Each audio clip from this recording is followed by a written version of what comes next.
Assalamualaikum warahmatullahi wabarakatuh. Halo semuanya. Saya dengan Imade Rakadita Mutra Harmawan sebagai ketua kelompok 2. Saya Agatha Narendra Nalini sebagai anggota dari kelompok 2. Saya Ditya Rizky Nursakwan, anggota dari kelompok 2. Saya Puji Rahmat Tiwi, anggota dari kelompok 2. Saya Muhammad Resyad Januardi dari kelompok 2.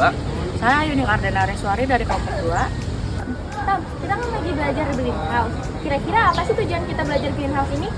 Nah, jadi itu tujuan kita di sini adalah untuk mempelajari cara berkebun dan bertani serta menumbuhkan rasa kesadaran tentang alam. Tadi kan kamu udah ngejelasin manfaat greenhouse itu apa. Tapi greenhouse itu apa sih? Jadi greenhouse adalah struktur yang terbuat dari kaca, struktur transparan yang terbuat dari kaca yang menciptakan lingkungan terkontrol demi melindungi tanaman dari cuaca ekstrim dan hama. Greenhouse itu kan membutuhkan pupuk juga. Pupuk itu apa sih? Pupuk kompos adalah pupuk yang berasal dari hasil penguraian bahan-bahan organik yang diuraikan oleh jamur atau bakteri. Manfaatnya adalah menyuburkan tanah, sumber nutrisi bagi tanaman, dan meningkatkan kualitas pangan. Greenhouse atau rumah kaca adalah sebuah bangunan tertutup yang terbuat dari plastik atau kaca. Dirancang untuk melindungi dan mengendalikan iklim yang ada di dalamnya agar tanaman dapat tumbuh optimal sepanjang tahun. Fungsi utama greenhouse untuk idealnya adalah pertumbuhan tanaman dengan iklim mikro yang terkendali. Hal ini memungkinkan pertumbuhan tergantung pada iklim. Berikut adalah beberapa keuntungan dari greenhouse. 1. Produksi pangan berkelanjutan. 2. Mengurangi penggunaan pestisida. 3. Konservasi air. 4. Perlindungan tanaman. Dan 5. Pertanian di lahan terbatas. Di Saman 39 sendiri mempunyai greenhouse dengan kondisi yang cukup baik, namun di dalamnya masih perlu beberapa evaluasi, seperti kerusakan pada jaring, penumpukan sampah daun, dan juga pencahayaan yang belum optimal. Maka dari itu, kami mempunyai solusi. Yang pertama, merenovasikan bangunan greenhouse itu sendiri yang bertujuan untuk mengantisipasi hama dan serangga yang masuk. Yang kedua, sampah daun yang menumpuk di atap dapat mengurangi pengoptimalan cahaya. Solusinya adalah kita perlu membersihkan area tersebut agar cahaya matahari dapat terserap secara optimal di dalam greenhouse. Dan yang terakhir, kita juga dapat melihat bahwa di dalam sekitar greenhouse terdapat banyak pohon tinggi yang menghalangi masuknya sinar matahari ke greenhouse. Oleh sebab itu, solusi kami adalah melakukan pemangkasan pohon yang menghalangi atap greenhouse tersebut agar tanaman yang ada di dalam greenhouse-nya mendapatkan cahaya matahari yang cukup.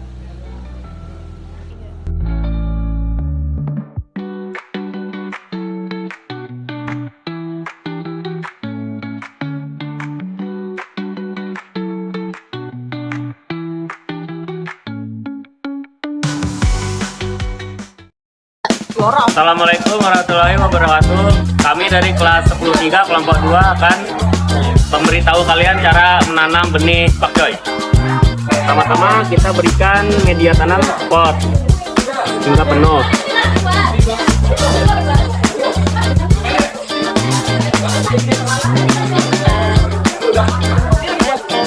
Lalu katakan beri benih pakcoy.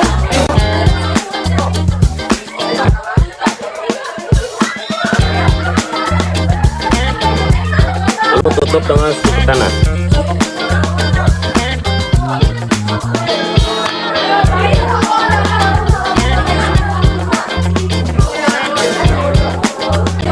Lalu berikan sedikit air.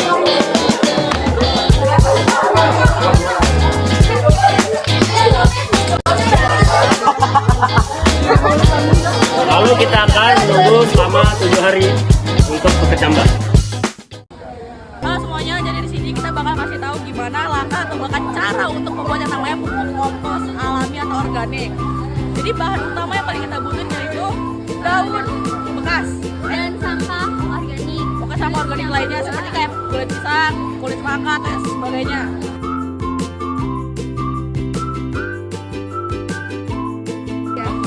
Nah teman-teman, bahan kedua yang kita butuhkan adalah cairan M4 yang akan digabungkan dengan air dengan skala perbandingan 1:10.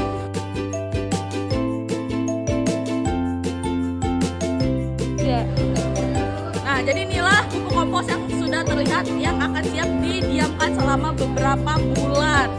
Jadi isinya di sini tuh yang kita masukkan terdapat daun-daun kering, kulit pisang dan kulit semangka. Beserta di sini juga ada tanah untuk mempercepat pembusukan.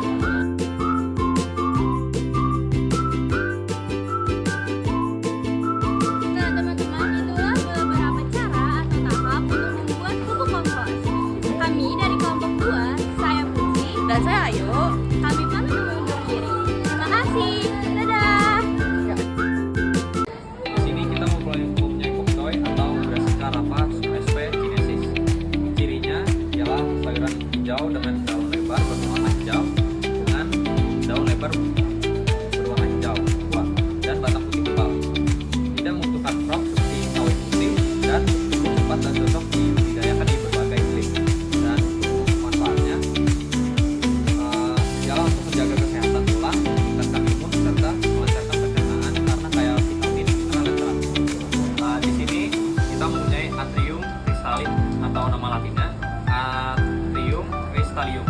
Tanaman tropis ini dengan daun besar berbentuk hati dan urat daun putih yang kontras. Dihargai sebagai tanaman hias indoor. Manfaatnya utamanya estetika dan penghias ruangan.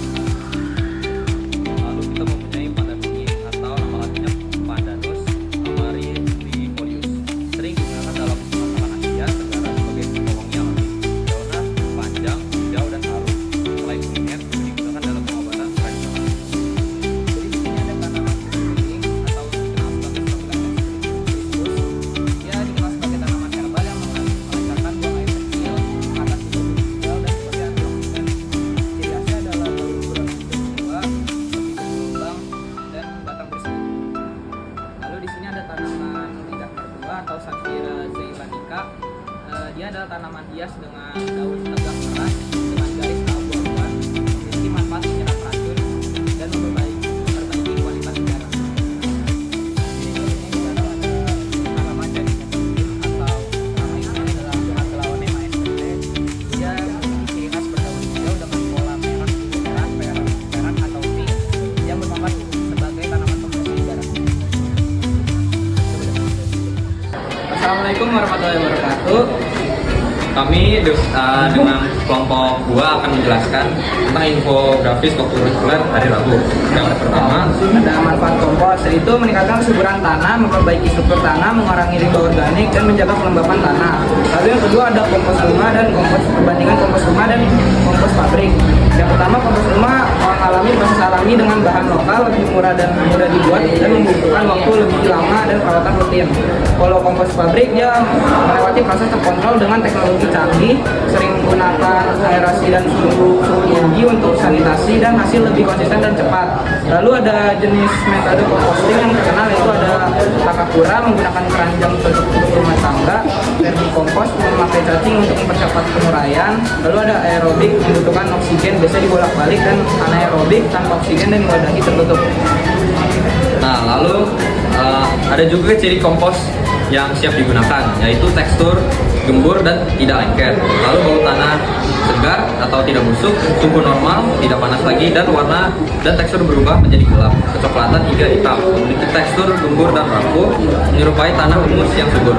Lalu juga memiliki kesalahan umum saat pembuatan kompos, yaitu kesalahan umum pembuatan kompos meliputi ketidakseimbangan bahan hijau dan coklat, kekurangan oksigen akibat tidak mengaduk atau tumbuhan yang terlalu padat, kelebihan air, menambahkan bahan yang tidak sesuai seperti daging, minyak, dan tanaman sakit, mencampurkan stiker plastik, serta tidak mengaduk atau membalik tumbuhan kompos secara rutin.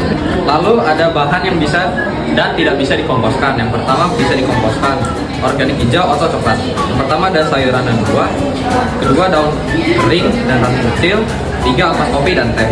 Lalu juga ada yang tidak bisa dianjurkan. Yang pertama ada plastik, logam dan kaca. Kedua daging, tulang, ikan, susu, lalu ada tumbuhan berpenyakit, lalu kotoran hewan karnivora. Sekian dari kelompok kami. Wassalamualaikum warahmatullahi wabarakatuh. Nah, jadi itu adalah kegiatan kami selama pekan kokurikuler ini. Sampai jumpa di pekan selanjutnya. Bye-bye. Woi, tungguin gua.